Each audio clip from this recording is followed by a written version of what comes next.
Finance labs India में एक बार फिर से आपका स्वागत है। पिछले एपिसोड में हमने समझा था कि इन्फ्लेशन यानी महंगाई से लड़ने के लिए इन्वेस्ट करना कितना जरूरी है।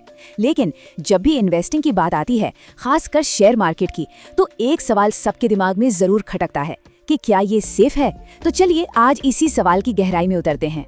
शेयर मार्केट सेफ है या रिस्की? ये एक ऐसा सवाल है जो हर नए इन्वेस्टर के मन में आता है। और ये डर लाजमी भी है। हम सबने लोगों को पैसा गवाते हुए देखा है, बड़े बड़े स्कैम्स की कहानियां सुनी हैं। तो क्या इस डर में कोई सच्चाई है? आइए आज इसका पूरा पोस्टमार्टम करते हैं। सबसे पहले ये समझते हैं कि आखिर ये स्टॉक मार्केट है क्या। इसको आप एक बहुत बड़े डिजिटल सुपरमार्केट की तरह इमेजिन कीजिए। जैसे आप सुपरमार्केट से सामान खरीदते हैं, बिल्कुल वैसे ही यहाँ पर कंपनीज के शेयर्स यानी कि उनकी हिस्सेदारी खरीदी और बेची जाती है। और सबसे कमाल की बात, ये सब कुछ इलेक्ट्रॉनिकली आपके फोन या कंप्यूटर से हो जाता है। तो ठीक है, मार्केट एक डिजिटल दुकान है, पर इस दुकान में ग्राहक कौन कौन है? चलिए मिलते हैं मार्केट के असली खिलाड़ियों से। देखिए, इस मार्केट में हर साइज के प्लेयर हैं। एक तरफ हैं हम और आप जैसे लोग, जिन्हें रिटेल पार्टिसिपेंट्स कहते हैं, जो अपनी थोड़ी थोड़ी सेविंग्स इन्वेस्ट करते हैं। फिर आते हैं बड़े प्लेयर्स जैसे LIC जैसी डोमेस्टिक इंस्टीट्यूशंस, विदेशी कंपनियां यानी फॉरेन इंस्टीट्यूशनल इन्वेस्टर्स, जो हजारों करोड़ रुपए एक साथ इन्वेस्ट करते हैं। और हाँ, इनके बीच में म्यूचुअल फंड कंपनीज भी हैं, जो हम जैसे लाखों लोगों से पैसा जमा करके मार्केट में लगाती हैं। और नॉन रेजिडेंट इंडियंस यानी NRIs तो हैं ही।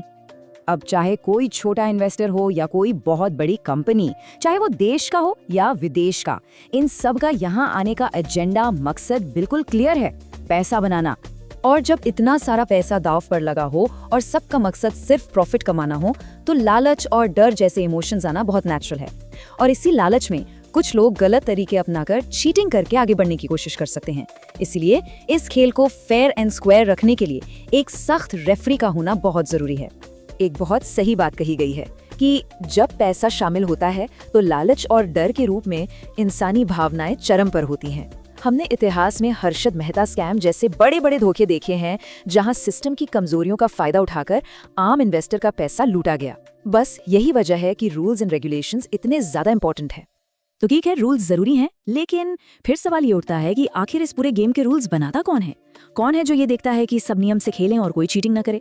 तो मिलिए मार्केट के सुपर हीरो से, सेबी यानी securities and exchange board of India. ये वो रेफरी है, वो वॉचडॉग है, जिसकी तेज नजर मार्केट में हो रही हर एक चीज पर रहती है।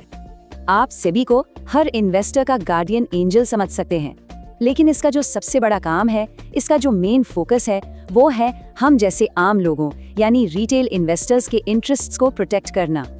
मोटे तौर पर सेबी के 4 मेन काम हैं। पहला, ये मेक श्योर करना कि BSE और NSE जैसे स्टॉक एक्सचेंजेस बिल्कुल ठीक और फेयर तरीके से काम करें। दूसरा, जैसा मैंने कहा, सबसे इम्पोर्टेंट, हम जैसे छोटे इन्वेस्टर्स के पैसों की रक्षा करना। तीसरा, इनसाइडर ट्रेडिंग जैसी अनफेयर प्रैक्टिसेस को होने से रोकना। और चौथा, मार्केट में काम करने वाले हर इंटरमीडियरी मतलब ब्रोकर से लेकर म्यूचुअल फंड्स तक सबको अपने नियम कानूनों में बांध कर रखना।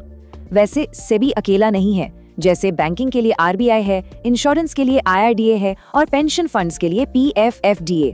ये सब मिलकर ही हमारे पूरे फाइनेंशियल सिस्टम को सेफ रखते हैं।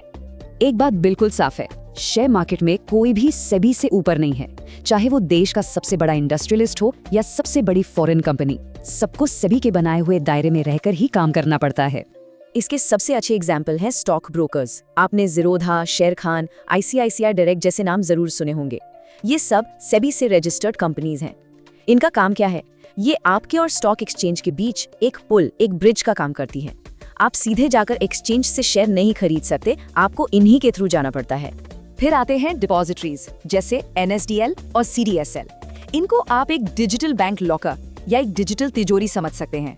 जब आप कोई शेयर खरीदते हैं ना, तो वो फिजिकली आपके पास नहीं आता, बल्कि आपके डीमैट अकाउंट में इन्हीं डिजिटल लॉकर्स में सेफ रखा जाता है। और मजेदार बात यह है कि इन लॉकर्स की एक चाबी सेबी के पास भी होती है।